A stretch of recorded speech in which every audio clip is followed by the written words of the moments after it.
गांव में अंगूरी नाम की एक सुंदर लड़की रहा करती थी। पूरे गांव में केवल अंगूरी ही पढ़ी लिखी थी। पढ़े लिखे होने की वजह से अंगूरी बहुत घमंडी थी।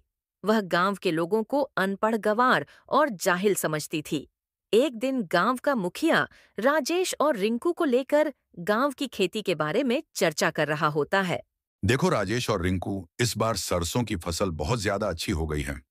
तुम उसे शहर में अच्छे दामों में बेचना। मुखिया की बात सुनकर राजेश गुस्से से कहता है, अबे ओ मुखिया, मुझे लगा था तू बहुत जरूरी बात करना चाहता है।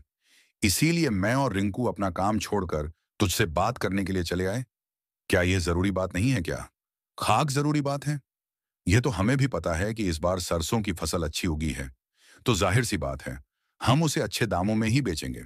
इतना कहता ही है कि तभी वहां से अंगूरी, जो कि निकल रही होती है, रुक जाती है और उन तीनों की ओर देखकर हंसते हुए कहती है, तुम गांव के लोग ना कभी नहीं सुधरोगे।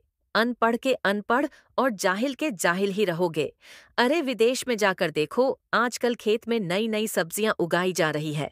तुम गांव के गंवार लोग बस सरसों और गेहूं की खेती करते रहना। यह सुनकर रिंकू गुस्से से अंगूरी से कहता है।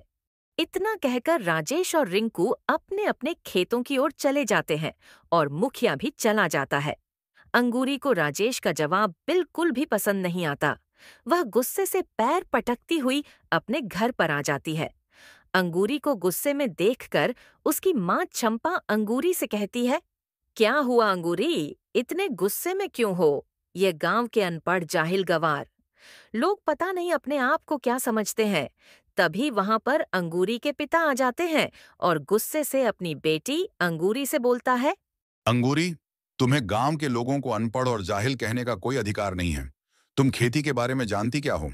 देखिए पिताजी, मैं एक शहर से पढ़कर आई हूँ। रहा सवाल खेती के बारे में जानने का, तो अब मैं खेत में वो उगाकर दिखाऊंगी जिसकी कोई कल्पना भी नहीं कर सकता। इतना बोलकर अंगूरी वहां से चली जाती है। कुछ दिन के बाद अंगूरी गहरी सोच में डूब जाती है कि आखिर खेत में ऐसा क्या उगाया जाए जिससे उसका नाम हो जाए।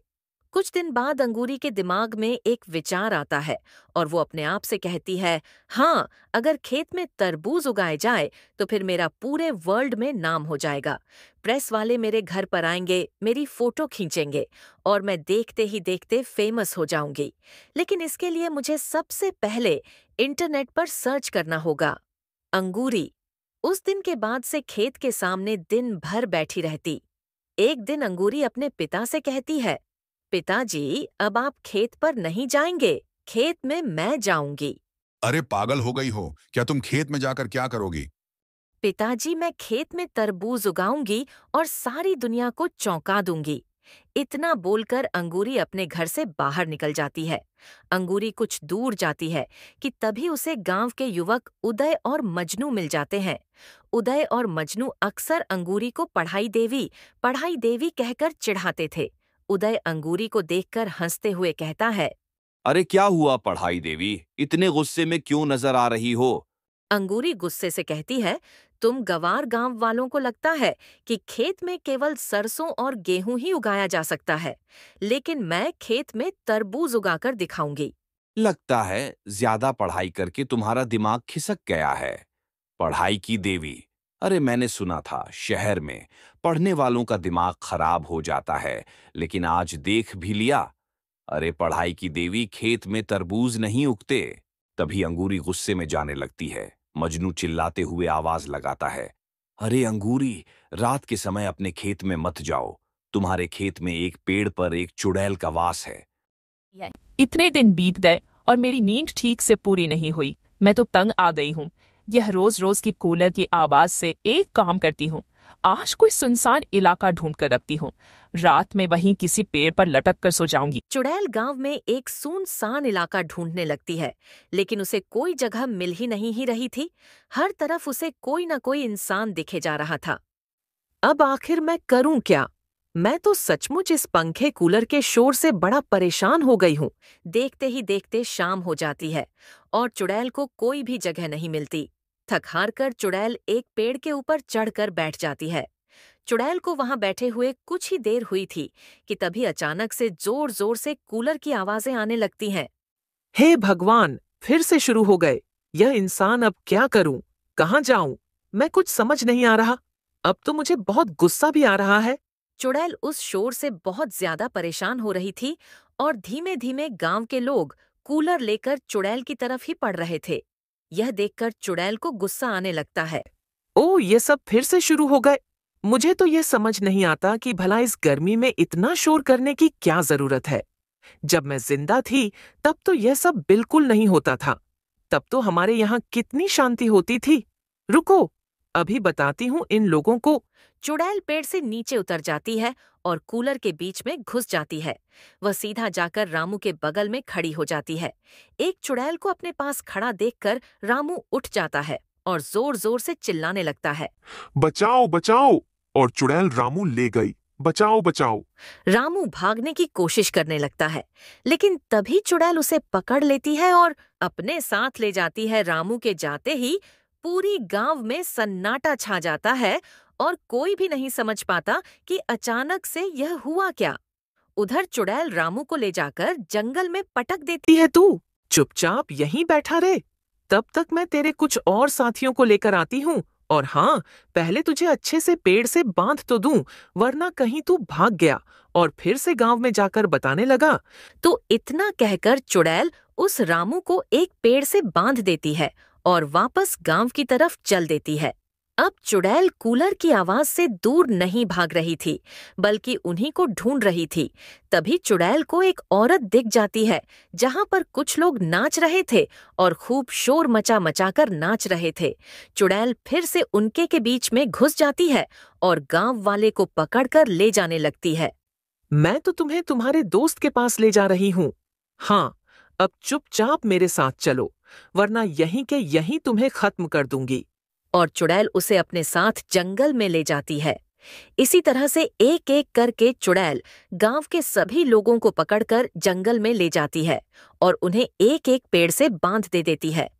ऐसा करने से गांव में सन्नाटा फैल जाता है, क्योंकि कुछ ही लोग गांव में मौजूद थे। इस वजह से गांव के सभी लोग भी बहुत परेशान हो गए थे, क्योंकि गांव में रामू के जाने बाद मोंटी परेशान होकर अपने घर वालों से कहता है, अरे मम्मी पापा, ये रामू काका अचानक से कहाँ गायब हो गया बेटा? रामू ही नहीं, गांव में एक एक कर सभी लोग गायब हो गए हैं और सुनने में आ रहा है कि सबके पीछे किसी चुड़ैल का हाथ है। अपने पापा की ऐसी बात सुनकर मोंटी हैरान रह जाता है। वही तो मुझे भी समझ में नहीं आ रहा है मोंटी बेटा, कि आखिर यह सब गांव में चल क्या रहा है। अब तो पूरे गांव में एक भी आदमी नहीं बचा था। चुड़ैल सबको पकड़ कर ले गई थी। जब बहुत रात बीत जाती है और फिर मोंटी परेशान होकर अपने एक दोस्त चिंटू को बुलाता है और उसे कहता है, अरे चिंटू, ये आखिर गांव में हो क्या रहा है? अचानक से सारे कहाँ गायब हो गए? मंटी, सुनने में आ रहा है कि सभी गांव वालों को किसी ने किडनैप कर लिया है और उन सबको जंगल की तरफ जाते हुए देखा गया है। लेकिन यह सब कर कौन रहा है, यह कोई नहीं जानता। अरे मुझे तो लगता है ये सब उन गांव वालों की चाल है। वो खुद ही जंगल में जाकर छिप गए होंगे। हो सकता है उन्हें ज्यादा पैसे खाने हों। तुम्हारी बात में दम तो है चिंटू, तो चलो हम दोनों ही कर जंगल में देख कर आते हैं। मोंटी चिंटू को लेकर जंगल की तरफ जाने लगता है।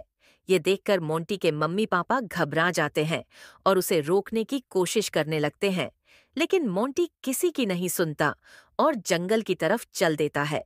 उधर चुड़ैल ने सभी गांव वालों को पेड़ से बांध रखा था और अब वह मजे से एक पेड़ के ऊपर लेटकर आराम कर रही थी।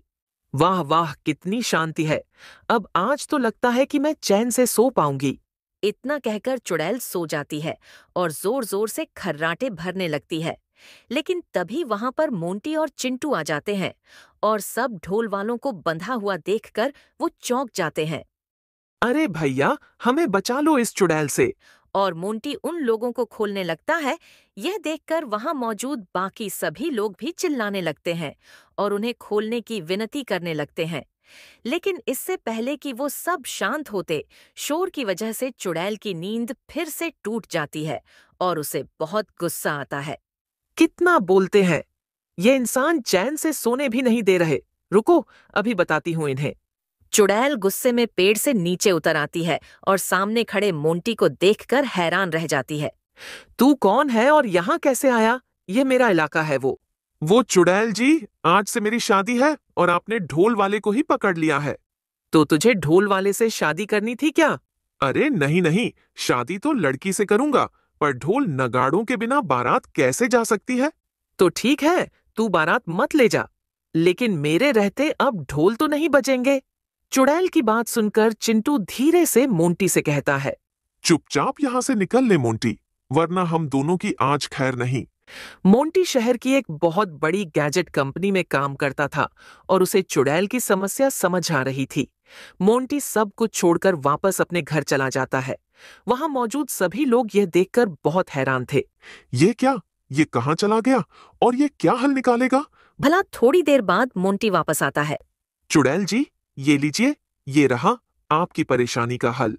सभी लोग मोंटी की बात सुनकर हैरान हो जाते हैं, मगर मोंटी ईयरफोन चुड़ैल को देता है। चुड़ैल मोंटी के कहने पर ईयरफोन लगा लेती है। मंटी बहुत खुश हो जाता है और वह सारे गांव वाले को बचाकर ले जाता है। चुड़ैल भी अब आराम से बिना शोर के सो रही थी। माँ, यह सब हादसा नहीं था, बल्कि एक सोची समझी साजिश थी। इसके बारे में किसी को मैं बता भी नहीं सकता। गांव वाले भी कितने मूर्ख हैं। इनको कोई भी आसानी से मूर्ख बना सकता है। चोर रास्तों पर तो इनका ध्यान ही नहीं होता है, बेवकूफ कहीं के। और वो खली के जैसा दिखने वाला अपने आप को बहुत चालाक समझ रहा था। अगली सुबह गांव वाले उठते हैं और राजू के घर के पूरी बात बताइए। तू सच्ची आत्मा है और छोटे बच्चे की तरह साफ दिल का है। तू ही उस चुड़ैल से मुकाबला कर सकता है और अपने गांव वालों और दोस्तों को बचा सकता है। बाबा की बात सुनकर मोनू हैरान हो जाता है और खुश होकर बोलता है, क्या कह रहे हैं बाबा जी? आपकी बातों से तो लगता है कि जैसे मेरे गांव वाले और मेरा प्यारा दोस्त बिरजू जिंदा है। क्या ये सच है? हाँ, ये सच है कि तुम्हारे दोस्त जिंदा है और खूनी चुड़ैल के चंगुल में है, लेकिन वह ज्यादा दिन जिंदा नहीं रहेंगे, क्योंकि आने वाली अमावस्या के दिन वह चुड़ैल उनको मार डालेगी, क्योंकि उसे लगता है कि अगर वह 100 इंसानों की बलि देगी तो वो अमर हो जाएगी। फिर तो बाबा, मैं अभी जाता हूं और उस चुड़ैल से अपने दोस्तों को छुड़ा कर लाता हूं। मैंने इसीलिए तुम्हें प्यारा सा बच्चा बोला था। बेटा, तुम उस चुड़ैल से अकेले नहीं लड़ सकते। तुम्हें अपने गांव वालों की मदद लेनी होगी। जाओ और अपने सरपंच को इस बारे में जाकर बताओ। फिर सोनू बाबा से आज्ञा लेकर गांव चला जाता है और सरपंच को बाबा के साथ हुई पूरी बात बताता है, जिसे सुनकर सरपंच बोलते हैं, अगर यह बात सही है तो पूरा गांव तुम्हारे साथ है।